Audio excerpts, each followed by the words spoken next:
Glória a Deus, a graça e a paz do nosso Senhor e Salvador Jesus Cristo para toda a igreja, amém? Oh meu Deus, hoje pela manhã eu confesso que minha vontade era estar aqui no templo, né? E aí eu não pude vir, tive que revezar com a Beth porque a Giovana queria vir para a igreja, mas está com conjuntivite. Então o que acontece? Beth teve que vir pela manhã e eu à noite. E agora à noite a agonia da minha filha foi tão grande. Poxa, papai, eu quero ir para a igreja. Eu fico vendo como ela ama vir à igreja. Então eu acredito que nós estamos ensinando a nossa filha no caminho certo. Então eu mando um beijão para você, minha filha Giovana, que está em casa nos assistindo por transmissão. Que Deus te abençoe e que essa vontade seja eterna. De estar na presença do Senhor com alegria, porque Ele é o seu Deus, é aquele que fará a sua vida prosperar e grandes coisas acontecerão em sua vida, mantendo o temor e o tremor do Senhor. Amém? Hoje também pela manhã eu estava ouvindo aquela nossa irmã pregar aqui na igreja, assistindo, né? Da importância da obra missionária nos presídios. E meu coração ardeu muito em casa, porque missões é algo que realmente faz arder o nosso coração. E quem conhece o trabalho que é feito com os delinquentes, a gente sabe que isso é muito importante, é um trabalho espinhoso, mas glorioso. E eu lembrei de uma conferência que eu participei por vídeo, né? Na verdade, um grupo que estava interagindo, debatendo, falando sobre a questão das comunidades carentes, da preocupação em enviar pessoas para a comunidade carente. E eu citei algo muito sério, que os irmãos lá de São Paulo falaram, caramba, isso é muito impactante. Porque nós vimos muitos pais impedirem seus filhos de fazer missões em nossas comunidades carentes, com medo que acontecesse alguma coisa, de pregar a palavra de Deus, de anunciar boas novas, mas não puderam impedir os seus filhos, quando se afastaram de Deus, subir às comunidades para comprar drogas.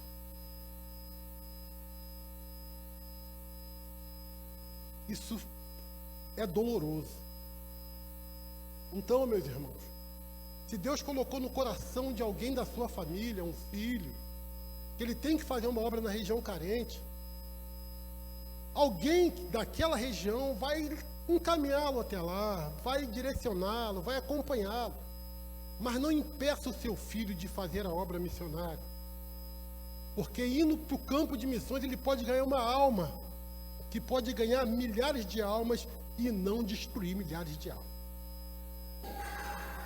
Glória a Deus. Então, vamos valorizar a obra missionária. Incentive os missionários. E quem sabe essa chama está ardendo no seu coração. Não deixe se apagar. Porque missões é o alvo prioritário de Deus no mundo dos perdidos, para que eles possam ser alcançados e salvos pela graça que há em Cristo Jesus. Amém? Louvado seja Deus. Amados, o tema de hoje da nossa mensagem é santificação, o segredo da vitória. O tema da mensagem de hoje, repetindo de novo, para os irmãos que estão aqui presentes no santuário e também aqueles que estão nos assistindo por transmissão, neste dia ou em outro dia que estiver aí assistindo, é santificação, o segredo da vitória. Essa palavra eu extraí do livro de Josué, capítulo de número 3, versículo de número 5. Não precisa nem abrir a sua Bíblia, que já está aqui no painel. Está aqui no painel. E eu vou falar por que motivo eu estou pregando essa palavra hoje, que é muito importante. Mas antes, vamos ler juntos essa palavra de suma importância para nossas vidas, uma palavra muito assertiva do nosso pastor Eliezer, que foi tocado por Deus para colocar um painel no altar para falar aos nossos corações, e falou. Então vamos ler juntos aquilo que está escrito no painel, em nome de Jesus.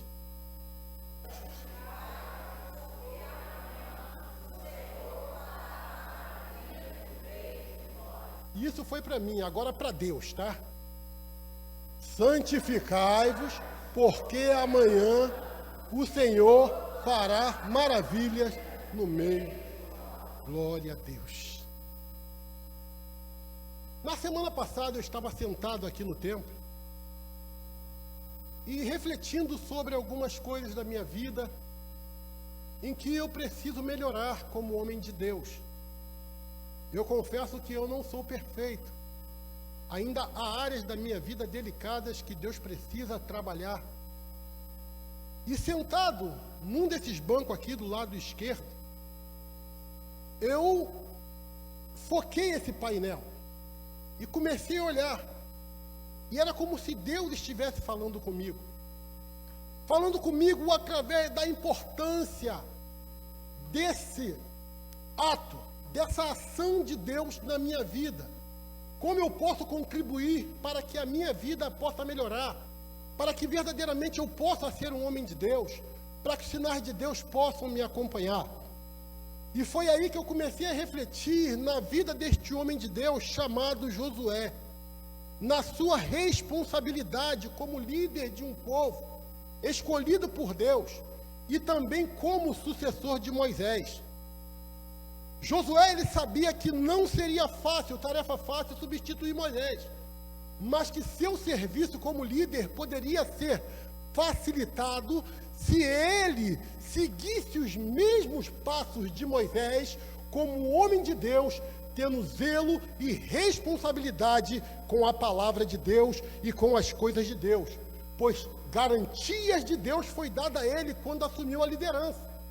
No capítulo 1 de Josué, você pode ler sobre isso. O que Deus prometeu a Josué, que seria com ele, que ninguém iria suster diante dele, nenhum dos seus inimigos. E Josué, ele abraçou isso como promessa. E ele, como líder, ele teve essa grande sacada de entender que uma das coisas prioritárias na vida de um homem de Deus, de um líder de Deus, em relação ao seu povo, para obter grandes vitórias, para alcançar as promessas de Deus, para derrotar os seus inimigos, é primeiramente se santificar. O que é se santificar? Se santificar é se separar para Deus. E foi isso que Josué fez quando juntou o povo, dizendo: chegai-vos aqui, vamos conversar. Eu tenho uma palavra de Deus para vocês. Uma palavra que, se vocês levarem a sério, vocês verão coisas maravilhosas acontecer. Josué estava naquele momento dando ali ao povo o dever, ou seja, a lição e também a resposta. Olha que coisa tremenda. Josué estava dando ao povo a lição e a resposta daquilo que iria acontecer se eles fizessem a lição, se eles verdadeiramente tivessem zelo e fazer esse desafio de Deus, que é levar o povo à santificação. Josué tinha aquilo na sua mente e não deixou escapar, porque Josué foi um homem que precisava ver as maravilhas de Deus, e Josué tratou a santificação como uma grande missão e como uma grande vocação. Por que uma grande missão? Porque a missão de se santificar, ou seja, de tornar a vida um padrão, precisa ser todo o tempo preservada por nós. Nós precisamos levar uma vida de santificação até o nosso último dia neste mundo dos viventes. Porque esse é o propósito de Deus para o seu povo. Porque sem esse processo de santificação nas nossas vidas, não há uma relação nossa com Deus, não haverá uma intimidade com Deus, não haverá uma aproximação com Deus, não há como conhecer a mente de Deus, não há como conhecer os segredos de Deus. E uma vocação. Vocação porque todos nós, assim como aquele povo que estava debaixo da liderança de Josué, tinha como missão, como vocação, ser santo assim como o Senhor é santo. E no livro de Levítico, há vários versículos dizendo: sede santos, assim como eu sou santo. Deus falando para o povo: sede santos, assim como eu sou santo. No livro de Deuteronômio também está escrito: sede santos, assim como eu sou santo. Na carta escrita aos Hebreus também está escrito: sede santos, assim como Deus é santo. Na carta escrita, a primeira epístola de Pedro, também está escrito: sede santos, assim como eu sou santo. E Josué sabia que a negligência com a santificação tornaria difícil, ou melhor, impossível, vencer os desafios que viriam pela frente. Esta atitude de Josué foi prontamente correspondida por Deus. Sabe o que isso me faz entender com a atitude de Josué? Que quando nós fazemos o que é certo em agradar a Deus, nós somos correspondidos prontamente. Porque Deus, ele se agrada daqueles que se separam para fazer a sua vontade, daqueles que renunciam, daqueles que verdadeiramente têm o compromisso de levar a sério essa grande missão de ser santo, essa grande vocação de ser santo. É isso que nós temos que entender com Josué. E lá, no verso 7 dessa lição, nós vamos ver por que essa concepção de Josué, na sua preocupação com o povo em santificar e não negligenciar, é importante. Foi como eu mencionei anteriormente. Ele fez aquilo que agrada a Deus e prontamente teve a resposta, como está aqui no capítulo 3, no versículo de número 7, que diz assim: e o Senhor disse a Josué: este dia começarei a engrandecer-te perante os olhos de todo Israel, para que saibam que assim como fui com Moisés, assim serei contigo. Quer resposta melhor para mim e para a tua vida? Assim como foi essa resposta de Deus para Josué? Então a santificação é algo que nos traz grande benefício. E foi com essa convicção que o Josué, depois de levar o povo a esse processo de santificação, partiu para a sua primeira grande missão, que foi de atravessar o Rio Jordão num período chuvoso, onde o rio estava transbordando.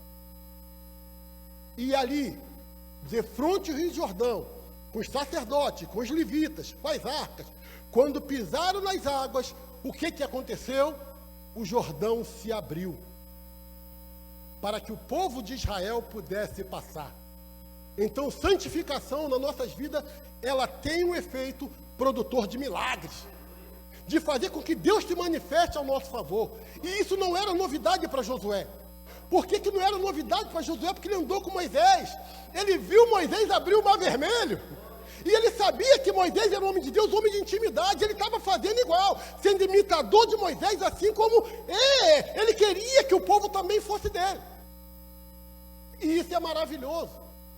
E essa palavra também nós temos no Novo Testamento. Quando o apóstolo Paulo, um grande homem de Deus, nos convoca a ser imitadores de Cristo, assim como ele é. E essa foi a primeira maravilha que Deus fez na vida de Josué, quando ele abriu as águas do Rio Jordão para que o povo de Israel pudesse ali passar a seco. E muitas outras maravilhas aconteceram por causa do zelo e comprometimento de Josué com Deus. Não foi por acaso que Josué foi considerado um dos maiores conquistadores de todos os tempos, um dos homens de Deus mais vitoriosos de toda a história. Por que Josué foi vitorioso? Por causa da vida de santificação. Repito mais uma vez, se você olhar, analisar, meditar no livro de Josué, você vai ver que ele orou e o tempo parou para poder alcançar seus inimigos. Ele viu as muralhas de Jericó vir abaixo quando rodeou a cidade, tocando as buzinas conforme o mandato de Deus. Ele derrotou quase todos os inimigos que enfrentou nas batalhas. Ele ele derrotou quase todos os inimigos que enfrentou em suas batalhas. Eu falei quase. Mas por que quase? Quase porque Deus tinha uma promessa na vida de Josué que ele derrotaria todos os seus inimigos. Que nenhum inimigo iria se sustentar diante dele. Era uma promessa de Deus, mas o que aconteceu para Josué sofrer o amargo de uma derrota? Será que Deus mentiu para ele? Será que Deus não era tão poderoso para fazer se cumprir a promessa? Ser derrotado pelo menor povo que ele enfrentou, o povo de Ai, ou Ai. Mas o que aconteceu para Josué ser derrotado, para o povo de Deus ser derrotado? Para que homens fossem mortos. Josué sentiu o amargo por causa do pecado não dele, mas de um dos seus aliados chamado Acã. Gostaria que o meu irmão colocasse para mim aí no livro de Josué, capítulo 7, do versículo 1 até o 13º, para que possamos ler juntos. Josué, capítulo 7, versículo 1 até o 13º.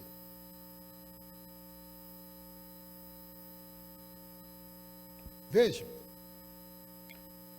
E prevaricaram os filhos de Israel no anátema, porque Acã, filho de Carme, filho de Zabde, filho de Zerá, da tribo de Judá, tomou do anátema, e a ira do Senhor se acendeu contra os filhos de Israel.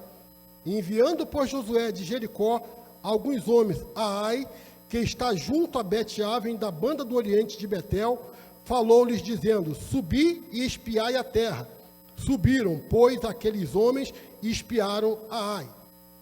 E voltaram a Josué e disseram: não suba todo o povo, suba alguns, 2.000 ou 3.000, a ferir a Ai. Não fatigues ali todo o povo, porque poucos são. E assim subiram lá do povo alguns 3.000, os quais fugiram diante dos homens de Ai. E os homens de Ai feriram deles alguns 36, e seguiram-nos até a porta de Sebarim, e feriram-nos na descida. E o coração do povo se derreteu e se tornou como água. Então Josué rasgou os seus vestidos e prostrou-se em terra sobre o seu rosto perante a arca do Senhor até a tarde. Ele e os anciãos de Israel deitaram pó sobre suas cabeças.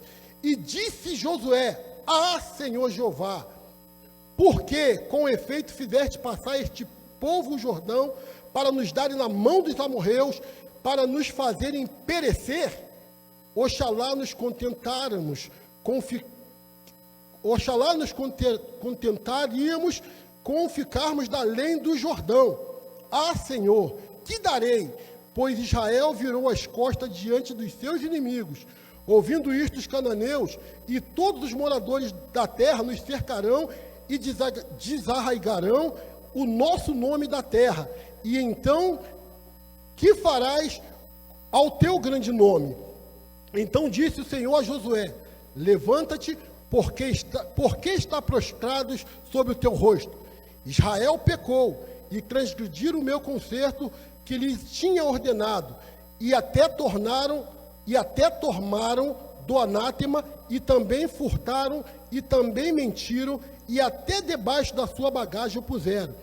Pelo que os filhos de Israel não puderam subsistir perante os seus inimigos, viraram as costas diante dos seus inimigos, porquanto estão amaldiçoados. Não serei mais convosco, se não desarraigares o anátema do meio de vós. Levanta-te e santifica o povo, e dize: santificai-vos para amanhã, porque assim diz o Senhor, o Deus de Israel: anátema há no meio de vós. Israel, diante dos vossos inimigos, não podereis suster-vos, até que tireis o anátema do meio de vós. Amados, o que nós podemos aprender sobre esse texto, com a atitude deste homem chamado Acã? Um homem que foi uma pedra de tropeço para um povo vitorioso nas batalhas. E a primeira lição que eu quero extrair desse texto e trazer para a nossa igreja é a seguinte, que o pior inimigo nem sempre é o que está ao nosso lado, mas o que está dentro, fingindo ser aliado, mal intencionado, escondido no meio do povo, introduzindo maldição, ou seja, anátema, causando danos irreparáveis à vida dos outros. Este é um caso típico de fogo amigo. Sabe o que é fogo amigo? É quando você é derrotado não pelo inimigo, mas pela covardia de um aliado, de alguém que você confia. Josué jamais iria imaginar que alguém, depois de ter recebido a ordem de se santificar, ia cometer um delito tão grave que pudesse colocar a vida do povo de Israel em risco, como pôs. Segunda coisa que nós podemos entender com essa questão, entendemos também que o pecado é uma criptonita que enfraquece o crente no processo de santidade. É uma criptonita. Quem gosta de assistir filme do Superman sabe que a fraqueza do Superman é uma criptonita que enfraquece toda a sua força. Assim também é o pecado, porque ele interrompe a conexão com Deus, nos deixando como povo vulneráveis. Ele rompe as barreiras de proteção divina quando não há vigilância e nem temor a Deus. Com o pecado não se brinca. Contra o pecado se brinda. Nós devemos estar blindados contra o pecado e não brincar com o pecado. Qual outra lição que nós podemos tirar?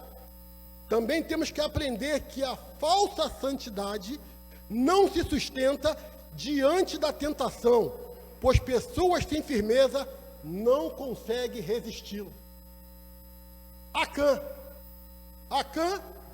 é aquela pessoa que nós podemos dizer que ele se negou a se santificar, então ele facilitou que a tentação na vida dele se tornasse uma coisa real e tragasse ele para o lado do mal.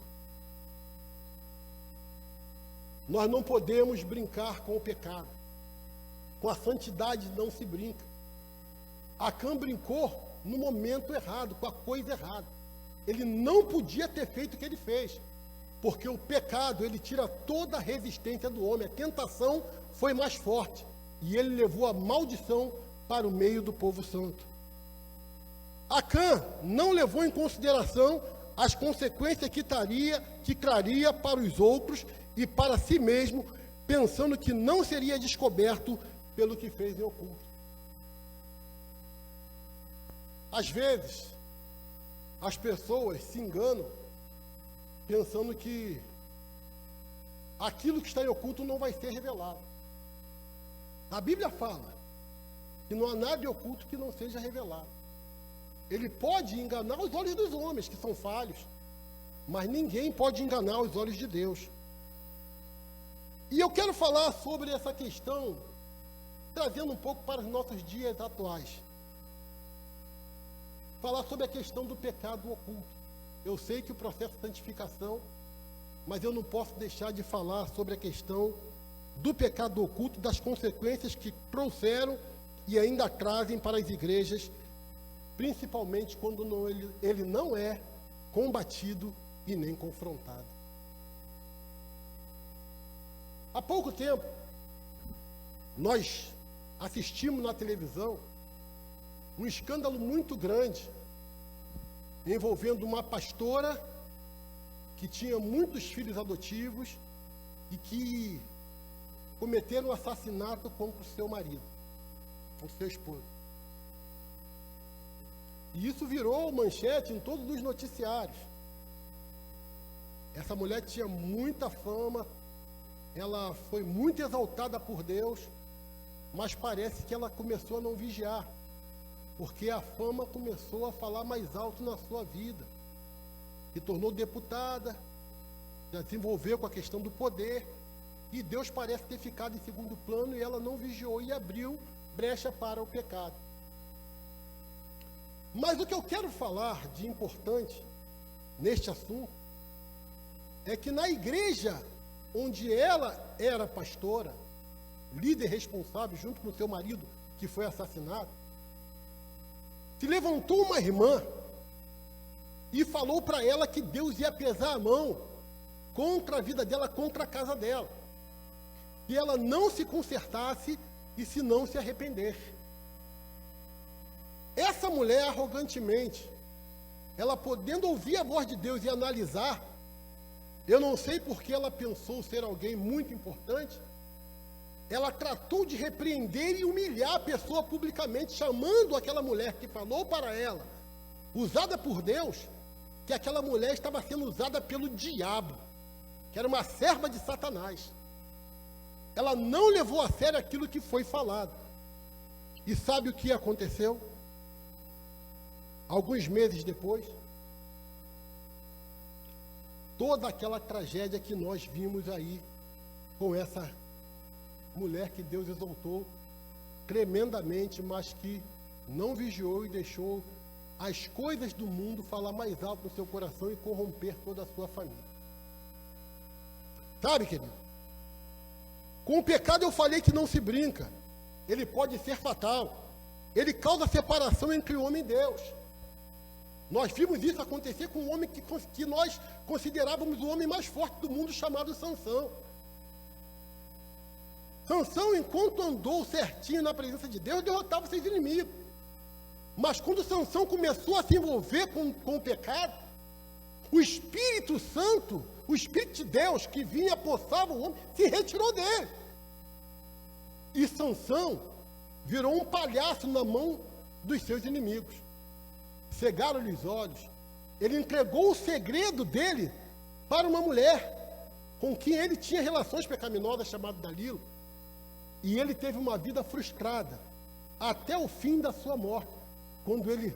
Até no fim da sua morte se cumpriu a promessa de Deus na sua vida, para que o nome de Deus fosse glorificado pela uma promessa que Deus falou aos pais dele, que ele derrotaria os inimigos de Israel. E ele o derrotou no fim, quando estava lá naquele templo dos deuses, quando ele derrubou as pilastras e ali todos morreram juntos. Queridos, podemos ser quem somos, podemos ter títulos nobres, mas uma coisa é certa: nós não somos mais importantes que Deus. O pecado parece que nos faz colocar Deus de lado e nos faz sentir importante, dono da situação. E muitas vezes o homem erra o alvo por causa dessas situações. Acã, ele não conseguiu se adaptar ao estilo de vida santa, que o blindaria a sua vida para não cair em desgraça. Esta é uma mensagem poderosa para as igrejas nos dias atuais, para que aqueles que flertam com o pecado, achando que Deus não está vendo, não venham sofrer consequências danosas por causa dos seus erros ocultos. Deus não quer que nenhum de nós venhamos a se perder, mas Deus quer que o seu povo venha se arrepender dos seus erros, dos seus pecados, dos seus delitos, das coisas erradas que está vendo, porque o pecado ele impede o agir de Deus no seio da igreja. Outra coisa que eu gostaria de falar também para a nossa igreja e para quem está nos ouvindo, que nós não podemos ser coniventes de maneira alguma com aqueles que agem dolosamente em relação ao pecado, porque isso pode trazer consequências para quem é conivente com o erro. Eu não posso ser mais amigo daquelas pessoas que estão nos erros do que Deus. Eu não posso pactuar com o erro de certas pessoas. Nós temos que ser prudentes nessa área. Não de expor as pessoas, mas de chamar as pessoas no canto e falar: meu irmão, deixa essa situação. Minha irmã, deixa isso. Não estou falando aqui, não estou acusando ninguém. Não estou falando aqui a respeito da vida de ninguém.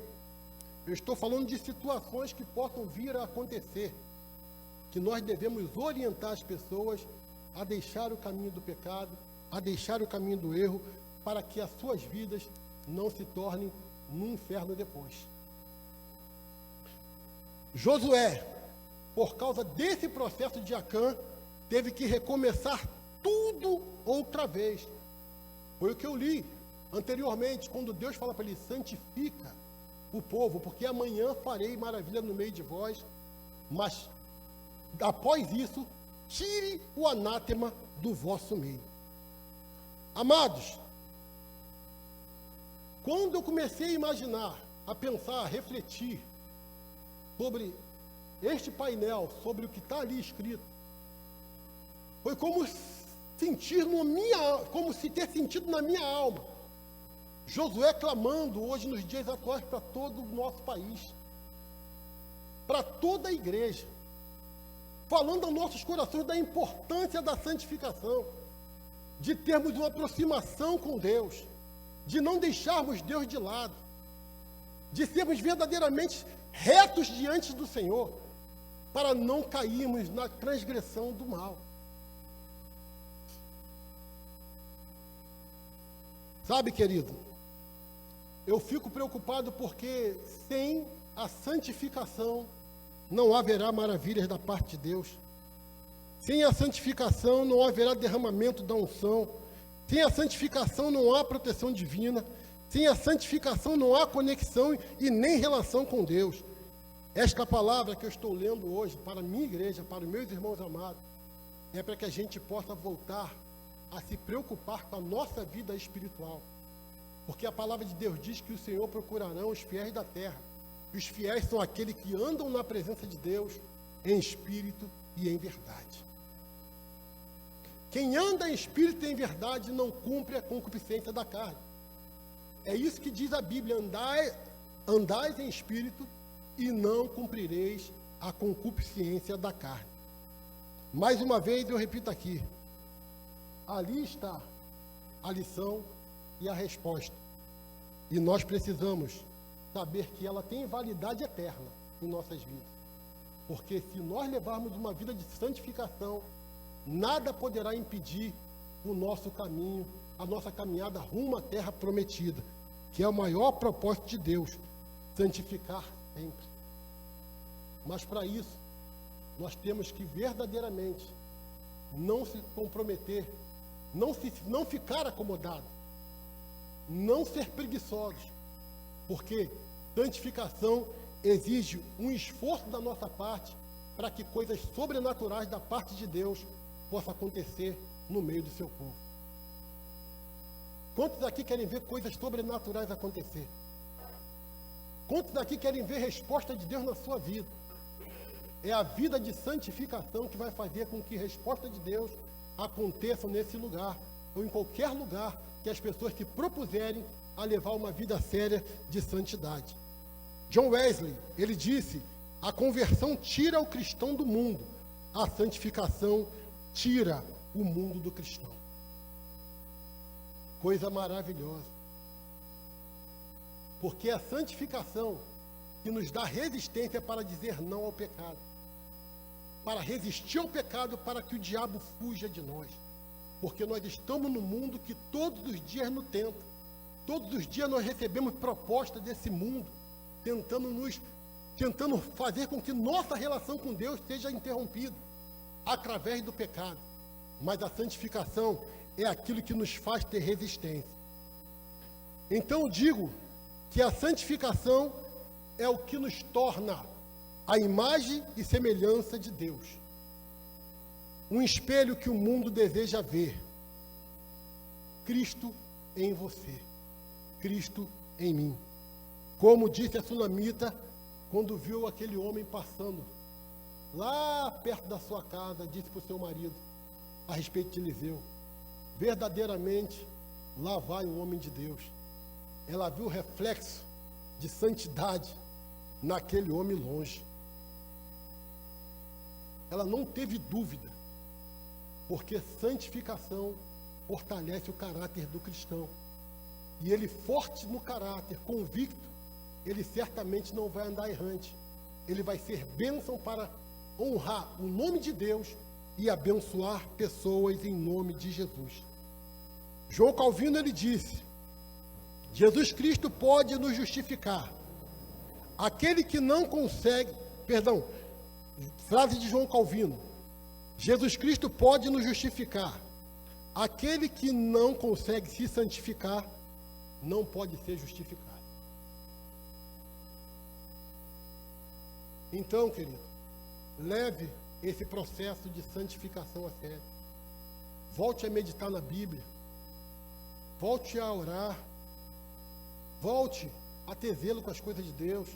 Tenha prazer em retornar à casa do Senhor e não ficar perdendo muito tempo com a rede social. É um compromisso que você tem com Deus de ouvir a palavra de Deus. É num culto que Deus fala com você. É num culto que Deus traz resposta. É num culto que Deus ministra sobre a sua vida. É num culto desse que Deus pode curar a sua alma. É num culto com a palavra de santificação que Deus pode libertar um cativo, um oprimido, um encarcerado. É num culto desse que, através da santificação, alguém pode receber Jesus como Senhor e Salvador da sua vida. Então, é através da santidade que nós somos verdadeiramente a imagem e semelhança de Deus, para que o mundo saiba que Ele é real e fiel. Que Deus abençoe a igreja nesta noite, em nome de Jesus. Espero que essa palavra arda no seu coração. Eu espero que você entenda a lição que está ali, que nós temos que praticar diariamente, porque a resposta está embaixo. Se querem ver maravilha, primeiro santifique-se. Foi como Jesus disse lá no livro de Mateus: buscar em primeiro lugar o reino de Deus e a sua justiça, e as demais coisas vos serão acrescentadas. As pessoas querem ver maravilhas, mas precisam priorizar a santificação para que o sobrenatural do maravilhoso possa acontecer em nossas vidas, em nome de Jesus. Amém.